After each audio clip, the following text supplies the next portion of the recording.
हमारे अंदर कुछ कमियां होती हैं, कुछ कमियां।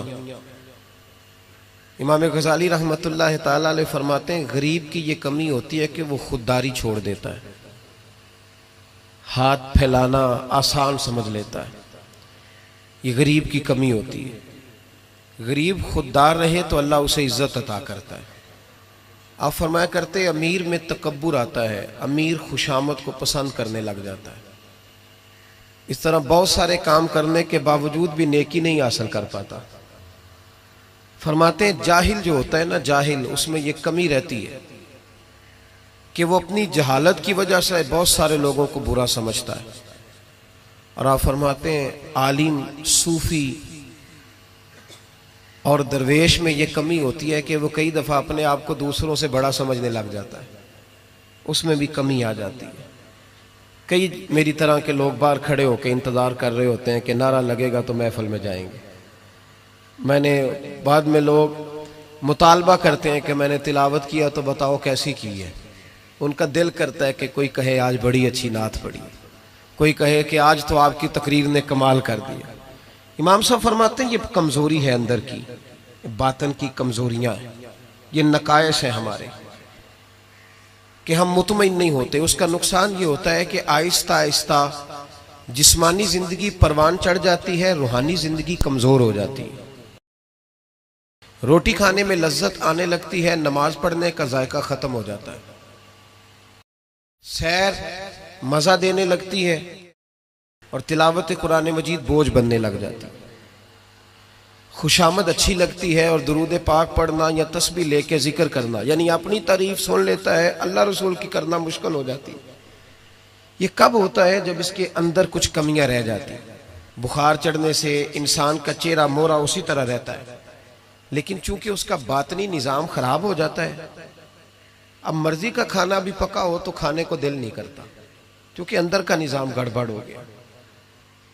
अगर तू अपनी इस कमजोरी को दूर करने में कामयाब हो गया तो फिर तू कामयाब है, और अगर तू इस कमजोरी में उलझ गया तो फिर तू पहले से भी ज्यादा तबाह हो। लक़द ख़लक़नल इंसान फ़ी अहसन तक़वीम है ये सबसे प्यारा, लेकिन सुम्मा रददनाहु अस्फ़ल साफ़िलीन, कई दफा गिर जाता है सबसे निचले तबके।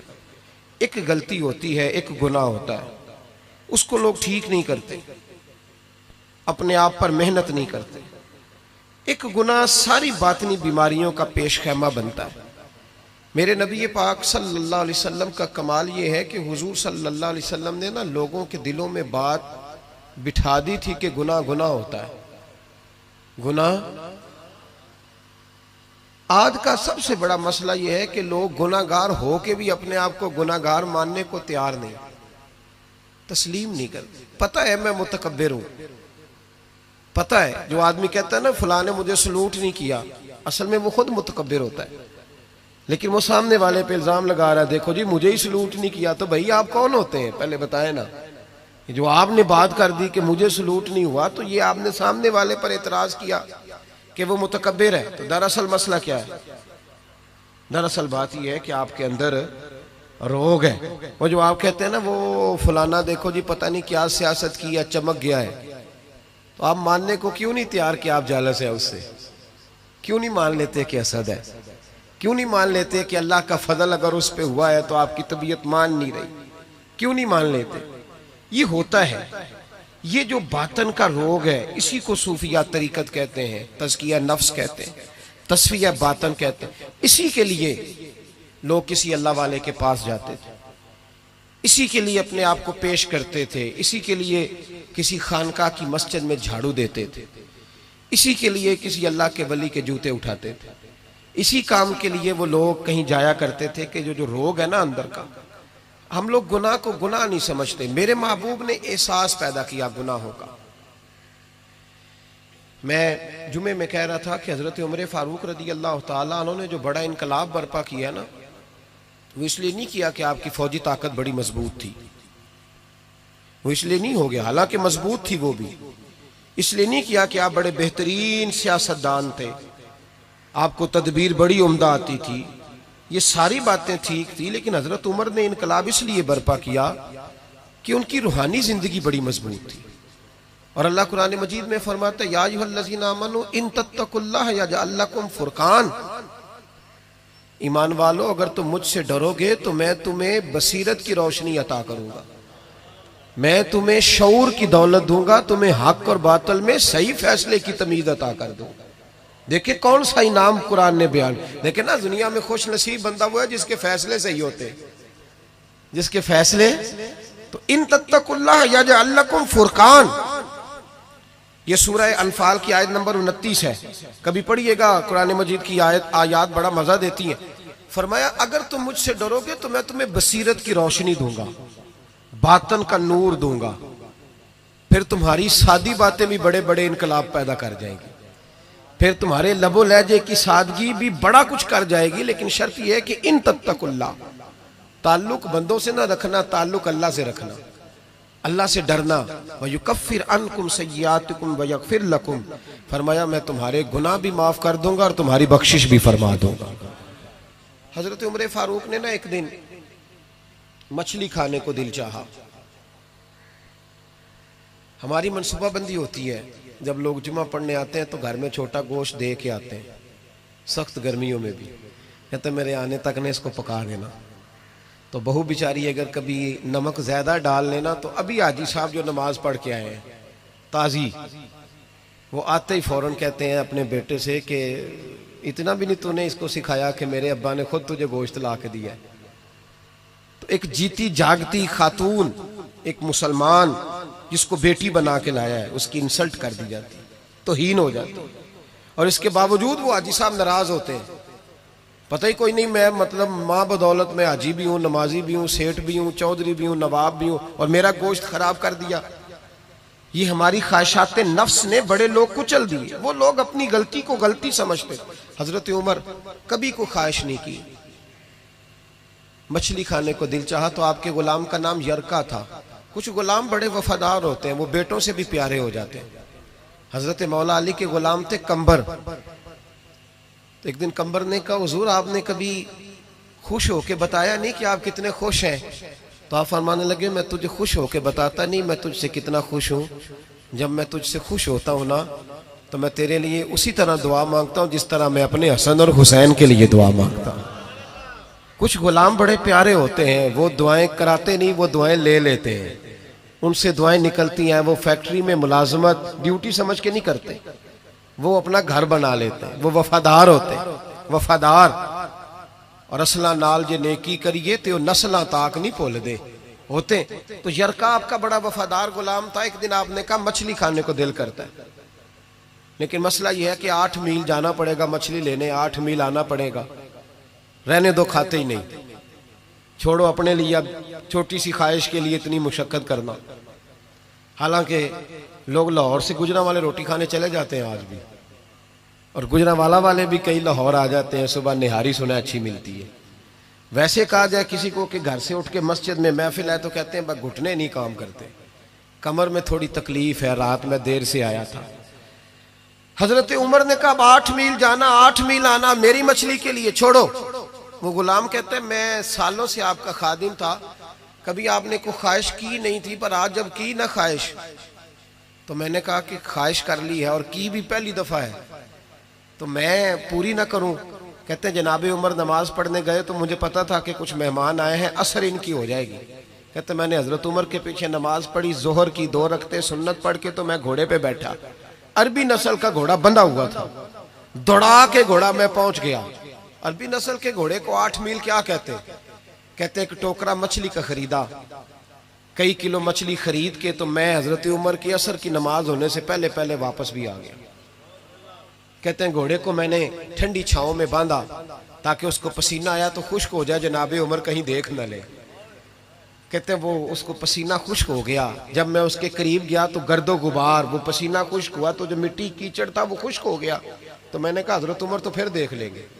कहते मैं फटाफट घोड़े को कुएं पे ले गया, मैंने उसे गुस्ल कराया अच्छी तरह। जब घोड़े को गुस्ल कराया फिर ला के छांव में बांधा। हमारी ख्वाहिशें होती हैं तो क्या हाल होता है, लेकिन ये ख्वाहिश पूरी करके डर रहे हैं, जमीर जिंदा है ना, अंदर के रोग खत्म हो चुके। फरमाते हैं कि जब असर की नमाज पढ़ के हज़रत उमर आए, मैंने भी नमाज उनके पीछे पढ़ी। घर आए तो मैंने कहा हुजूर अल्लाह ने आपकी ख्वाहिश पूरी कर दी है, मछली का बंदोबस्त हो गया है, बस थोड़ी देर में मैं पका के पेश करता हूँ। कहते मैंने ये लफ्ज़ कहे तो जनाब उमर उठे और घोड़े के पास चले गए। घोड़े की पुश्त पे हाथ फेरा, उसकी टांगों पे हाथ फेरा। फिर हज़रत उमर घोड़े के कानों के पास गए तो उसका एक कान ऊपर उठाया तो कहने लगे यरका इधर आ यार। तो मैं करीब आया तो कहने लगे तूने सारा घोड़ा धो डाला है पर कानों के पीछे से पसीना खुश करना तुझे याद ही नहीं रहा। वो कानों के पीछे वो तू यहाँ नहीं तूने पानी डाला, तू भूल गया था। और फिर हज़रत उमर घुटनों के बल ज़मीन पे बैठ गए। कहने लगे ओ यार यरका इधर आ, तेरी वफा में शक कोई नहीं पर मैं कोई ज़्यादा नेक आदमी नहीं हूँ, मैं कोई ज़्यादा परहेजगार नहीं हूँ। मैं तो दुआएं मांगता हूँ मेरी नेकियां बदियां बराबर करके अल्लाह मुझे माफ़ कर दे। मैंने कोई ज़्यादा तकवा नहीं इख्तियार किया। यार एक बात बता, अगर ये घोड़ा क़यामत के दिन अल्लाह की बारगाह में कहे कि या अल्लाह उमर ने अपनी एक ख्वाहिश पूरी करने के लिए मुझे 16 मील का सफ़र कराया, ऐ अल्लाह मैं जानवर था, बेजुबान था, ये मेरी गलती थी, 16 मील का सफ़र एक ख्वाहिश पूरी करने के लिए। तो यरका तू बता, मेरे जैसा वजूद का कमज़ोर आदमी मालिक के हुजूर घोड़े के सवाल का जवाब कैसे देगा। वो यरका कहते हैं मैं अपने बाप के फौत होने पे इतना नहीं रोया था जितना मैं आज रोया। मैं तड़प उठा कि हुजूर ये वाली सोच, ये वाला। यहाँ तो लोग अपने नौकर को 4 थप्पड़ मार के कहते हैं फिर क्या हो गया, मैं तेरा मालिक नहीं। उसको रुसवा करके कहते हैं फिर क्या हो गया, कोई बात है। यहाँ बहू को 20 गालियां देकर और गरीब रिश्तेदार को बुरा भला कहकर अपने मुलाजिम को लोग नीचा दिखा के खुश होते हैं। कहते हैं देखा ना, पता चला मैं चौधरी हूं, मैं अफसर हूं, मैं फुला होता हूं, मेरी चुदराहट। गुलाम रोने लगा। जनाब उमर कहने लगे अब इस तरह कर, घोड़े को थोड़ा चारा इजाफी डाल और जो तू मछली लेके आया है ना ये मदीने के किसी गरीब घर में ले जा और उन गरीबों को सारी मछली दे के कहना तेरी बख्शिश की दुआ भी करें, उमर की माफी के लिए भी दुआ करें। जब जमीर जिंदा होता है ना फिर इतनी सी बात भी बोझ बनती है, और अगर जमीर मर जाए तो लोग कत्ल की भी वजाहतें देने लग जाते हैं, लोग करोड़ों की करप्शन करके उसकी भी वजाहतें देने लग जाते हैं, लोग उसके हक में भी जब जमीर मुर्दा होते हैं। मेरे महबूब ने वयुज़क्कीकुम की शान के साथ कमाल ये दिखाया, जमीर जिंदा कर दी, जिंदा कर दिए जमीर। जरा जरा सी पढ़िए ना बुखारी, कबीला गामदिया की एक औरत नबी पाक की बारगाह में आई, कोई उसे गिरफ्तार करके नहीं लाया, किसी ने दुर्रे मार के नहीं मनवाया, खुद आई। आके अर्ज करने लगी या रसूलल्लाह मैं भूल गई थी, शादीशुदा होने के बावजूद जिना कर बैठी हूं और जब से गलती हुई है सारी सारी रात नींद नहीं आती, हुजूर मेहरबानी की जाए। नबी पाक सल्लल्लाहु अलैहि वसल्लम देखें यहां मुजरिम मानता ही नहीं और यहां मुजरिम क्या कह रहे हैं। हुजूर फरमाने लगे हमें कैसे पता चलेगा कि तूने गुनाह किया है, यानी तू साबित करके तो गुनाहगार है कि नहीं। इमाम नबवी शरह मुस्लिम में कहते हैं कमाल है कि वो खातून को साबित करना पड़ रहा है। तो वो रो के अर्ज करने लगे या रसूलल्लाह मेरे पेट में नाजायज बच्चा है, ये दलील है कि मैं गुनाहगार हूं, मेरा शौहर तो है ही नहीं। शारहीन ने लिखा है कि वो कहीं जिहाद पे थे या जो भी माना था, नाजायज बच्चा है। तो महबूब ने फरमाया गोया गलती तेरी है, तेरे बच्चे की तो नहीं ना, जा जब बच्चा पैदा हो फिर आना। सुनो कैद नहीं किया जेल में कि भाग ना जाए, इसलिए कि जिनके दिल कैद कर लिए जाए उनके वजूद कैद करने की जरूरत नहीं होती। फरमाया जाओ बच्चा पैदा होने पर आना। हजरत अबू हुरैरा फरमाते हैं बच्चा पैदा होने के बाद 8 महीने के बाद आई, गोद में चांद सा बच्चा है। कहने लगी महबूबा बच्चा पैदा हो गया है, मेरी कभी सजा का ऐलान हो जाए ना तो हुजूर मेरी वो रातों की नींदें बहाल हो जाए। तो नबी पाक सल्लल्लाहु अलैहि वसल्लम ने फरमाया गोया गलती तेरी है, तेरे बेटे की तो नहीं ना, जा इसे दूध पिला, जब ये रोटी खाने के काबिल हुआ तो दोबारा आना। कैद नहीं किया, 2 सिपाही नहीं साथ भेजे। सहाबा कहते हैं फिर 2 साल के बाद आई, बच्चे के हाथ में रोटी का लुकमा है। आके अर्ज करने लगी महबूबा ये रोटी खाने लग गया है पर या रसूल अल्लाह मेरी नमाज की लज्जत चली गई। सोनिया मैं काबा तो दूर रह गया, मैं मस्जिद को भी गौर से नहीं देखती कि मैंने तो रब को नाराज किया हुआ है। महबूबा मैं तेरे जलवे भी गौर से नहीं देखती, मैं किसी सहाबी का चेहरा भी नहीं देख पाती, मुझे माफ़ी मिल जाए, मुझे पाक कर दिया जाए, रहमत हो जाए। महबूब ने बच्चा एक सहाबी को दिया, फरमाया अपने बेटे से ज़्यादा शफकत करके पालना। सहाबी बच्चा ले गए। नबी करीम अलैहिस्सलाम ने सज़ा का ऐलान किया, फरमाया ले जाओ इसे, रोड़े मारो, संसार कर दो, पत्थर मार मार के मार दो।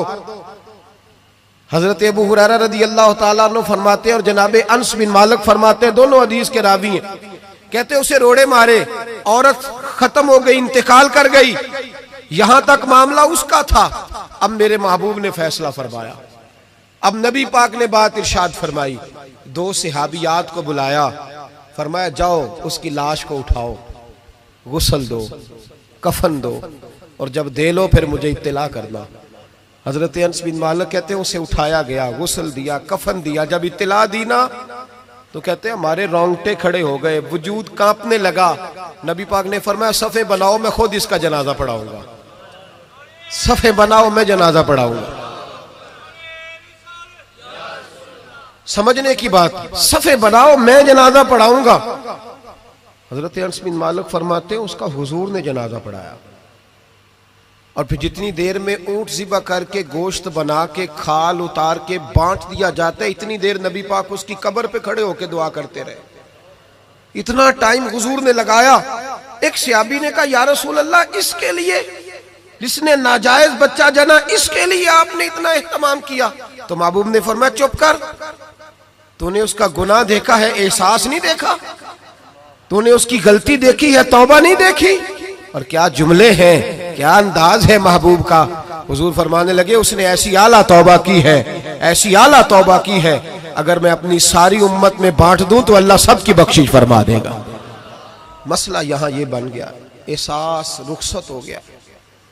हमारा हाल ये है कि हम अपने वजूद पर लाशों का बोझ तो लिए फिरते हैं, लेकिन अपनी गलतियों को सुधारने को तैयार नहीं होते। हम अपनी खताएं ठीक करने को तैयार नहीं। और ये याद रखें, आदतें बदल जाया करती हैं, आदतें बदलती हैं। हुजूर आदतें बदलने ही तो आए हैं, अखलाकियात ठीक होते हैं, हुजूर अखलाक संवारने तो आए हैं। इंसान बदल जाता है, महबूब ने बदल दिए लोग, हुजूर बदल नहीं आए हैं। शर्त यह है कि हम थोड़ा एहसास पैदा करें। एहसास, हमारा एहसास तो खींच के ले गया है हमारा सोशल मीडिया, हमारा एहसास तो खींच के ले गया है हमारे रवैये। बाप और बेटा इकट्ठे बैठे होते हैं, बाप कह रहा होता है बेटे बड़ी परेशानी है, तेरी बहन का निकाह करना है। तो बेटा कह रहा होता है अब्बा जी जरा एक मिनट ठहरें, ये पोस्ट बड़ी आला आई है, ये जरा देख लें पहले क्या निकला है। दिल के लिए मौत ये मशीनों की हुकूमत। इकबाल बड़ा अरसा पहले कह गए, कहने लगे दिल के लिए मौत है मशीनों की हुकूमत, एहसास से मुरव्वत को कुचल देते हैं आलात। चीजों का जितना अच्छा इस्तेमाल है उतना करो, उससे ज्यादा ना करो। अब तो गंद घरों तक आ गया, अब तो मुजरे, बेहयाइयां, फहाशियां जेबों के अंदर चली गई हैं। मैं रात बड़ी दूर था तो मैं कह रहा था, वहां फिक्रे हुसैन कॉन्फ्रेंस थी, तो मैं कह रहा था इमाम हुसैन का दिन मनाने वालों, यजीद तो जुमे में खुतबा दिया करता था, हमारे हुक्मरान तो सूरत इखलास और सूरत कौसर नहीं पढ़ सकते, वो तो जुमे की जमात कराता था। क्यों निकला इमाम हुसैन उसके खिलाफ? इमाम हुसैन के सारे खुतबे पढ़ के देख ले। इमाम हुसैन फरमाया करते थे तार के नमाज है, शराबी है और रंडियों का नाच देखता है, और जिसमें ये चीजें पाई जाए वो मुसलमानों का हुक्मरान नहीं हो सकता। तो इमाम हुसैन ने तो फाशी और यानी शराब के खिलाफ अपना 6 महीने के लिए असगर से लेकर 18 साल के बेटे शहीद करा दिए। और मेरे मोबाइल में सारा गंद भरा होता है, फिर भी मैं 10 मुहर्रम पे 4 देगे उतार लेता हूं।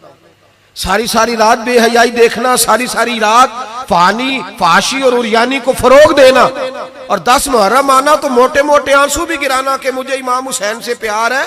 तो ये हमसे ना रकम होंगे कसीदे यजीद के। हम लोग तो हुसैन के सीरत निगार हैं। दुरंगी छोड़ के यक रंग हो जा, सरासर मोम हो जा या फिर संग हो जा। एक काम कर, सारा साल यजीद की फिक्र को प्रमोट करना, सारा साल यजीद का सपोर्टर वोटर रहना, बड़े शराबी के बड़ी फोटो के नीचे छोटी अपनी भी लगवाना, और 10 मुहर्रम को देगे पका के हुसैनी बनने की नाकाम कोशिश करना। तो भाई आम लोगों को तो धोखा दिया जा सकता है, मुस्तफा करीम की आल को नहीं दिया जा सकता, उनको नहीं धोखे दिए जा सकते। तो मेरे अजीजों, जमीर की जिंदगी, बातन की जिंदगी, वो जो एहसास पैदा होता था किसी को थप्पड़ मार के, वो जो एहसास हजरत मोहम्मद बिन अबू बकर रदी अल्लाह ताला अन्हु फरमाते हैं, इसको साहिब सुबुल हुदा व रिशाद इमाम यूसुफ सालेही ने नकल फरमाया। कहते हैं कि मैं हुजूर के साथ एक जंग पे गया तो वापस हम आ रहे थे, तो उस जंग में बड़ी फतह हुई। 5वां हिस्सा माले गनीमत का हमने सरकार की बारगाह में नजराना पेश किया तो 80 ऊंट हुजूर के हिस्से में भी आए, इतना नफा मिला। वापस आ रहे थे तो एक जगह शाम का वक्त हो गया, कुछ इलाका अच्छा मिला तो हुजूर ने फरमाया सफर आगे ना करो, यहीं पड़ाव कर लो, पता नहीं आगे जाके कोई ऐसी अच्छी जगह मुयस्सर आए ना आए। हालांकि हुजूर सारा कुछ जानते हैं, पर तालीम उम्मत के लिए फरमाया यही। कहते खेमे लग गए, रुक गए। एक एक खेमे में 2-2 4-4 आदमी। फरमाते मेरे खेमे में हजरत मोहम्मद बिन अबू बकर जनाब अबू बकर के साहिबजादे, तो मेरे खेमे में जो सियाबी थे ना वो बड़े मोटे ताजे थे, बड़े वजूद उनका, बस्ततन फिल इल्म वल जिस्म, मोटे तगड़े। मगरिब की नमाज पढ़ने हम हुजूर अलैहिस्सलातु सलाम की बारगाह आली मर्तबत में हाजिर हुए। हुजूर के पीछे नमाज पढ़ी इक्तदा में। कहते नमाज मुकम्मल करके ना तो सियाबी का दिल किया मैं दस्तबोसी करूं। उस जमाने में लोग लकड़ी के जूते पहनते थे, खड़ाओं कहा जाता था। हुजूर के कदमैन शरीफैन पर नालैन मुकद्दस नहीं थे और हुजूर का वजूद ना बड़ा नाजुक था। सहाबा कहते हैं जब दस्ते मुबारक में हाथ मिलाते थे तो हुजूर का दस्ते मुबारक कस्तूरी से ज्यादा खुशबू वाला होता था और बर्फ से ज्यादा ठंडा होता था। तो फरमाते हैं हुजूर की बारगाह में ना नमाज के बाद जब सहाबा बिखरे तो वो भी आगे बढ़े सलाम। ये कुछ लोग आते हैं सलाम लेने, मुझे बड़ी तकलीफ होती है जब धक्के लगते हैं ना, तो मैं कहता हूँ यार ना आया करो, हम कौन सा कोई इतने एजाज वाले लोग, फिर धक्के लग। और कुछ इतनी मोहब्बत से सलाम लेते हैं, इतनी मोहब्बत से सलाम लेते हैं कि कई दफा जोड़ हिल जाते हैं, इतना जबरदस्त सलाम लेते हैं। वो पीछे खड़े होते हैं तो हाथ खींच लेते हैं। अब वो तबीयत भी नहीं चाहती कि किसी को कुछ कहा जाए, लेकिन वो बाद में महसूस होता है कि ये मोहब्बत हुई है और मोहब्बत में मामलात बड़े दूर निकल जाते हैं कई दफा। तो मोहब्बत तो इसका नाम है कि महबूब को आसानी किस बात में है, महबूब को आसानी किस बात में है। मोहब्बत इस चीज का नाम, इस चीज का नाम नहीं कि मैं क्या ख्वाहिश कर रहा हूं, महबूब वो वाली करे ना। वो राजी किस बात में है, मैं गुड्डी ते हथ डोर सज्जन दे, वो जिंज रखे उंज रहना है। वाजिब नहीं जे विच शरीयत मंदा खसम नु कहना। बात तो यह है कि उसको आसानी किस बात में, आम दाम बरसरे मतलब। वो सलाम लेने के लिए जब आगे बढ़े ना तो जोश में दौड़ के आगे बढ़े। हुजूर के दस्ते मुबारक को चूमा, लकड़ी के जूते पहने थे, हुजूर के कदम मुबारक पे जूता नहीं था, उन्होंने अपने पैर से हुजूर का पैर दबा दिया। तो जो है मेरी बात पर, ये बाटा के जूते पहनने वाला जब किसी का पैर दबाता है ना और बंदा भी तगड़ा हो तो एक दफा समझ आती है कि किसी ने पैर दबाया है। तो महबूब के दस्ते मुबारक में छड़ी रहती थी, सुन्नत मुबारक है छड़ी रखना, आसा मुबारक। जब उस सहाबी ने पैर दबाया ना तो नबी पाक, अब वो छोड़ भी नहीं रहे, देर हो गई, पैर पे पैर रख के खड़े, तो तकलीफ महसूस की। सरकार ने तो छड़ी पेट में चुभई, फरमाया यार मेरा पैर तो छोड़ दे। अब वो पीछे हटे तो बड़े परेशान हुए कि ये मुझसे क्या हो गया, कांपने लगे, रोने लगे। हुजूर ने फरमाया कोई बात नहीं जाओ। सहाबा ने भी जरा घूर के देखा, महबूब नीचे बैठ गए, अपना कदम मुबारक दबाया। हजरत मोहम्मद बिन अबू बकर कहते हैं हम अपने खेमे में हम लोग चले गए। इशा की नमाज भी हुजूर के पीछे पड़ी, पर वो सहाबी सारी रात सो नहीं सके। यार ये मुझसे क्या हो गया, गिरा जो उनकी निगाह से वो संभल नहीं सकता। मैंने हुजूर को तकलीफ दी, महबूब को तकलीफ दी। कहते वो तड़पने लगे, रोने लगे। ये मुझ सारी रात मैं तसल्ली देता कि यार वो कोई ऐसी वैसी बात नहीं, अल्लाह ने हमारे महबूब को रहमत लिल आलमीन बनाया और हुजूर जानते हैं कि तूने जानबूझ के ऐसा नहीं किया। लेकिन वो अंदर का जो है ना वो माहौल, वो उनको सोने नहीं देता। कहते हैं सहरी का वक्त हुआ तहज्जुद का, तो सैयदना बिलाल हबशी आए, खेमे के बाहर खड़े हो, कहने लगे बंदा किधर है जिसने कल मगरिब के वक्त हुजूर का पैर दबाया, किधर है? कहते हैं अब तो वो और डरे और कहने लगे लगता है मेरी मुजम्मत में कुरान आ गया। महबूब की गैर इरादी बेअदबी भी अल्लाह को पसंद नहीं। कहा लगता है आयतें आ गई, पता नहीं मेरे बारे में क्या हुक्म आया होगा, आप अपने अब्बा से कह के मेरी सिफारिश कराएंगे, जनाब सिद्दीक अकबर से कहेंगे, कहीं ऐसा ना हो कि मेरी दुनिया भी जाए और आखिरत भी जाए। कहते तड़पते सिसकते दरे रसूल पे पहुंचे, सहरी का वक्त, हुजूर तशरीफ फरमा है। कहते अब मैं और वो मुंतजिर थे कि कोई ऐसा हुक्म आएगा पता नहीं क्या बनेगा और उस हुक्म के मामले में फिर कहां तक बात जाएगी। कुर्बान जाए, जब हुजूर के सामने खड़े हुए तो सारा कुछ जानने वाले महबूब ने अपनी उम्मत की तालीम के लिए फरमाया, भाई इशा के बाद ही तुझे बुलाने का इरादा हुआ था, फिर ख्याल आया कि तू कहीं सोया होगा, शहरी में लोग उठ जाते हैं तहज्जुद के लिए, इसलिए तुझे बुलाया है। फरमाते हैं अब इंतजार था कि वो बड़ी बात आए, डर रहे थे, लेकिन कुर्बान जाए नबी पाक ने पैर दबाने का जिक्र ही नहीं फरमाया। हुजूर फरमाने लगे बुलाया इसलिए है कि कल शाम मैंने तेरे पेट में छड़ी चबो दी थी, तुझे तकलीफ हुई होगी तो अल्लाह की रिजा के लिए माफ नहीं कर देता। जनाब मोहम्मद बिन अबू बकर कहते हैं पहले तो वो अकेला रोता था, अब हम सब ने रोना शुरू कर दिया। हुजूर आप क्या फरमाने? कहने लगे नहीं यार, बेचारे का पेट बड़ा है, मैंने छड़ी चबो दी, उसको तकलीफ हुई होगी। और क्या लफ्ज है हदीस में, महबूब फरमाने लगे मैं सारी रात सो नहीं सका, इसका वो दर्द। ओ भाई तू अपने अब्बा को सख्त बात कह के आके बेड पे आराम से सो जाता है, तू अपनी अम्मा को सख्त जुमला कह के वो तड़पती रहती है, उसे वो सारी रातें याद आती हैं जो उसने बेटे के लिए बेदार रह के गुजारी होती।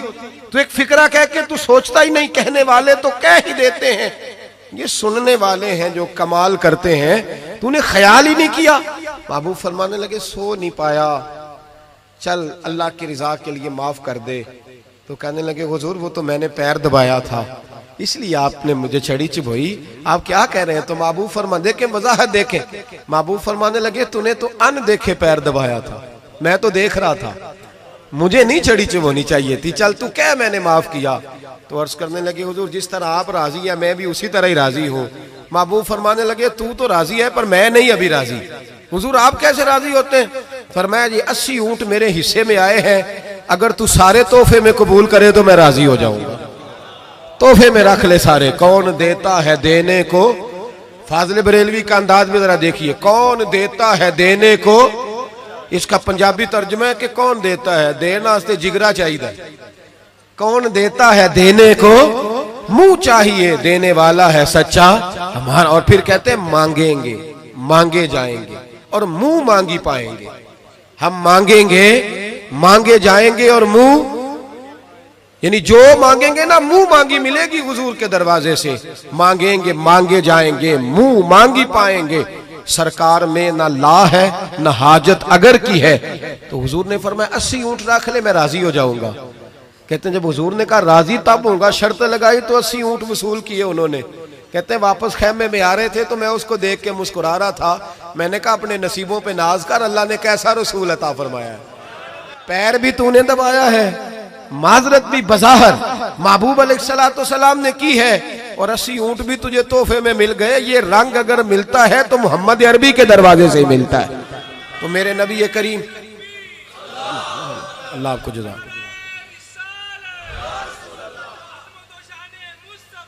मेरे भाई जो मजमून मैंने आपकी खिदमत में छेड़ा है ना, जो बात वो ये है कि एहसास, अंदर जो कमी है ना, जो गलती है उसका एहसास। ये ना देखे सामने वाला क्या कर रहा है, कहते हैं जी मैं सही से सही हूं और बुरे से, तो ये कमाल है कोई? सही से तो सारे सही होते हैं, अच्छे से तो कहते जी बंदा अच्छा है ना। एक बंदा मुझे कहने लगा जी मुझसे गलत बात नहीं बर्दाश्त होती, तो मैंने कहा सही बात बर्दाश्त करने की जरूरत भी नहीं होती, इसलिए कि वो बात ही सही होती है। मुझसे गलत बात बर्दाश्त तो फिर मतलब बर्दाश्त फिर क्या होता है?